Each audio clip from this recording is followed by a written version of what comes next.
ಚಿಗ್ಲಿ ಭಾಷೆಗೆ ಏನು ಸತ್ಯ ಗೊತ್ತಿದೆ? ಏನು ಸತ್ಯ ಗೊತ್ತೈತಿ ಅಂತಂದ್ರೆ, ಇವತ್ತು ನನ್ನ ಒಂದು ಊರಲ್ಲಿ ಈಗ ನಾ ಟವರ್ ಹತ್ತಿದಾಗ ಅಲ್ಲಿ ಒಬ್ಬನು ವಿಷ ಕುಡಿದು ಸತ್ತ. ಟವರ್ ಹತ್ತಿದಾಗ ಅಲ್ಲಿ ಯಾರು ಪೊಲೀಸನ್ನು ಕರೆಸಲಿಲ್ಲ ಅವರು. ಆ ಹೆಣ ಸುಟ್ಟು ಬರೋ ಮಟನ್ನು ಕಳಿಸ್ಲಿಲ್ಲ ಇವರು. ಎಲ್ಲಿ ಸಿಗ್ಲಿ ಭಾಷೆ ಮತ್ತು ಇದನ್ನು ಪಬ್ಲಿಕೇಶನ್ ಮಾಡ್ತಾನೆ ಅಂತಂದು. ಮತ್ತೊಂದು ಹೆಣ್ಮಗಳು ಗಂಡನ ಮನೆಯಿಂದ ಬಂದಿದ್ಲು. ಆಕೆಗೆ ಅವನಿಗೆ ತಂದಿಗೆ 3 ಮಕ್ಕಳು, ಹೆಣ್ಮಕ್ಳು. ಆಕೆ ಏನಂದ್ಲು, ನಾ ಹೋಗಲ್ಪ, ನಾನು ಹೋದ್ರೆ ಸತ್ತ ಹೋಗಿ ಕೊಂದಬಿಡ್ತಾನಿವ ಅಂದ್ಲು. ಅವಾಗ ನಾನು ಹೇಳಿದೆ, ನೋಡಪ್ಪ ಆಕೆಗೆ ಆಸೆ ಇಲ್ಲದನ್ನು ಕಳಿಸ್ಬೇಡ, ಸ್ವಲ್ಪ ಸಮಯ ಇಟ್ಕೋ ಅಂತ ಹೇಳಿದ್ರು. ಕೇಳಿಲ್ಲ, ದೈವದವರು ಸೇರಿ ಆಕಿನ ಕಳಿಸಿದ್ರು. 3 ದಿನದ ಹೆಣ ತಗೊಂಡು ಇಟ್ಟರು. ಇಂಥವಕ್ಕೆ ನಾನು ಜಾಗೃತಿ ಕೊಡೋಂಥ ಬಸ್ಸೇ ಇದೇನು ರೀ. ಊರಾಗ ಹೊಂಟ್ರೆ ಈ ಮನೆ ಬಾ ಬಿಸಿ ರೊಟ್ಟಿ ತಿನ್ನು. ಮತ್ತು ನಾನು ಹೆಂಡತಿ ಎಲೆಕ್ಷನ್ ನಿಂದಿರ್ಸಿದೆ. ನಾನು 26 ವರ್ಷ ನಮ್ಮೂರು ದ್ಯಾಮವ್ವನ ಗುಡಿ ತಾಳಿನತ್ತೆ ಕದ್ದೆ. ನಮ್ಮ 3 ಜನ ಯಾಕೆ ಓಟ್ ಹಾಕಿದ್ರು? ಒಬ್ಬ ಕಳ್ಳನ ಓಟ್ ಹೆಂಗೆ ಹಾಕ್ತಾರೆ ಹೇಳ್ರಿ? ಇವತ್ತು ಶಿವರಾಜ್ ಕುಮಾರ್ ಅಣ್ಣ, ಅವ್ನ ಹೆಂಡತಿ ಬಂಗಾರಪ್ಪನ ಮಗಳು. ಇವತ್ತು ಅವನಿಗೆ ಎಲ್ಲ ವ್ಯವಸ್ಥೆನೂ ಐತಿ. ಯಾಕೆ ಹೆಂಡತಿ ಗೆಲ್ಸೋಕ್ಕಾಗಲಿಲ್ಲ? ಆದರೆ ಇವತ್ತು ಒಬ್ಬ ಕಳ್ಳ ನಾನು. ಇವತ್ತು ನಾನು ಹೆಂಡತಿ ಮುಸ್ಲಿಮ್, ಬುರ್ಕ ಹಾಕ್ಕೊಂಡಿದ್ಲಕ್ಕಿ. ಆಕೆ ನಮ್ಮ ಊರಾಗ ಯಾರೂ ನೋಡಿಲ್ಲ. ಆದ್ರೂ ನಾನು ಒಳ್ಳೆತನಕ್ಕೆ ಸಿಗ್ಲಿ ಭಾಷೆ ಅಭಿವೃದ್ಧಿ ಮಾಡ್ತಾನೆ. ಅವನು ತಿನ್ನವನಲ್ಲ, ನಮ್ಗೆ ಅವನಿಗೆ ಸಣ್ಣ ಹುಡುಗರಿಂದ ಗೊತ್ತೈತಿ ಅಂತಂದು ಎಲ್ಲರೂ ನನಗೆ ಓಟ್ ಹಾಕಿಸಿ ನನ್ನ ಹೆಂಡತಿಗೆ ಗೆಲುವು ತಂದು ಕೊಟ್ರಿ. 2 ಓಟ್ನ ಪಕ್ಷೇತ್ರದಲ್ಲಿ. ನಾನು ಒಳ್ಳೆತನ ಇದ್ದಿದ್ದಕ್ಕೆ ಯಾವ ಊರಲ್ಲಿ ನಿಮ್ಮ ಮನೆಯವರು ಪಂಚಾಯತಿಗೆ ಇದ್ದಿದ್ದು? ಯಾವ ಸಿಗ್ಲಿ ಗ್ರಾಮದಾಗ 8 ವಾರ್ಡ್ 1 ನಂಬರ್ ವಾರ್ಡ್ನಾಗ ಹುಟ್ಟಿದ್ದೆ. ಅಲ್ಲಿ ಬ್ರಾಹ್ಮಣರು, ಲಿಂಗಾಯತರು, ನೇಕಾರು, ತಳವಾರು, ಕುರುಬರು ಇವರೆಲ್ಲರೂ ಓಟ್ ಹಾಕಿ ನನ್ನ ಹೆಂಡತಿಗೆ ಗೆಲ್ಲಿಸಿದ್ರು. ನನ್ನ ಹೆಂಡತಿ ಕಂಡ್ರೆ ಅಷ್ಟೇ ಪ್ರೀತಿ ಮಾಡ್ತಾರೆ ಸಿಗ್ಲಿ ಜನ.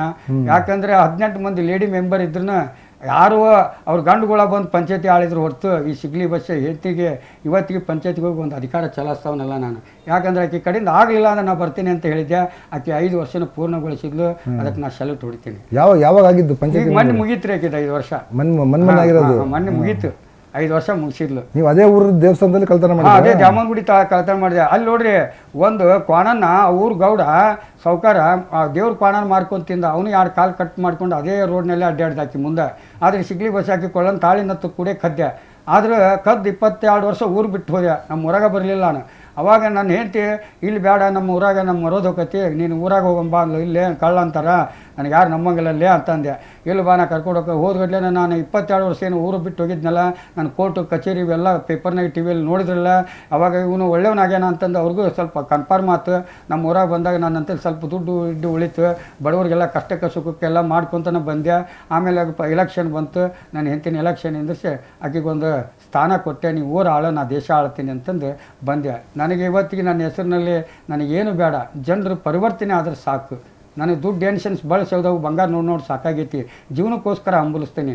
ಇಂಥವ್ರ ಬಗ್ಗೆ ಕಂಪ್ಲೇಂಟ್ ತೊಗೊಂಡು ನನ್ನ ಲೈಫ್ ಹಾಳು ಮಾಡೋಕ್ಕೆ ಹೋಗ್ಬೇಡಿ. ನನ್ನಿಂದ ನನ್ನ ಹಕ್ಕಿ ಧಕ್ಕೆ ಕೊಡೋಂಥ ವ್ಯವಸ್ಥೆ ಆಗಬಾರ್ದು ಅನ್ನೋದಕ್ಕೆ ಇವತ್ತು ಸತ್ಯನ. ಯಾಕಂದರೆ ಮಾಧ್ಯಮಗಳು ಇವತ್ತು ಇವ್ರ ಹತ್ರ ಯಾಕೆ ಬಂದೆ ಅಂದರೆ, ಬೇರೆದವ್ರ ಹತ್ರ ಹೋಗಿ ನಾವು ವರದಿ ಕೊಡ್ಬೋದಾಗಿತ್ತು, ಹೋರಾಟ ಮಾಡಿ ನಾನು ಕೇಳ್ಬೋದಾಗಿತ್ತು. ಇವರು ಆ ವರದಿ ನೋಡಿದಾಗ ಇವ್ರ ಮಾತುಗಳು ಚಾಕಚಕ್ಯತೆ ನಾನು ಅಲಿಸ್ಕೊಂಡು ಇವರು ನಂದು ಈ ಸತ್ಯನ ನಾನು ಬಹಿರಂಗ ಪಡಿಸ್ತೀನಿ ಅಂತಂದು ಇವ್ರ ಹತ್ರ ಬಂದು ಇವತ್ತು ನಾನು ಸತ್ಯ ಹೇಳಿದ್ದೀನಿ. ಅವ್ರಿಗೂ ಒಂದು ಅನುಮಾನ ಇತ್ತು, ಈ ಮೊನ್ನೆನೇ ಆಗೈತಿ ಇದು ಇನ್ಸಿಡೆಂಟ್ ಅಂತಂದು ಅವ್ರಿಗೆ ಅನುಮಾನ ಆಗಿತ್ತು. ಆದರೆ ಇದು ಇನ್ಸಿಡೆಂಟ್ ಆಗಿದ್ದು ಎಷ್ಟು ನವಂಬರಲ್ಲಿ ಅವ್ನು ನನಗೆ ಇದರ ಜಗಳೂರಲ್ಲಿ ಸಿಕ್ಕಿದ್ದು. ಅದರಲ್ಲಿ ಯಾವುದು ಪುರಾವೆಗಳಿಲ್ಲ.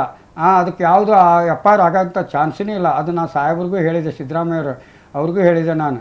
ಯಾಕಂದ್ರೆ ಬಸ್ಸ ನೀನು ಹೂವಿನ ಹಾರ ಕಳಿಸ್ತೀನ ಅಲ್ಲ ಅಂದ್ರೆ ಇವತ್ತು ಬಸ್ನಾಗ ಬಂದಿರ್ಬೋದು, ಬಿಟ್ಟಿರ್ಬೋದು. ನಾನು ಅಷ್ಟಕ್ಕೆ ಬಂದಿರ್ತೀನಿ. ಎಷ್ಟೋ ಮಂದಿ ನಾನು ಹಿಂದಿರ್ತಾರೆ.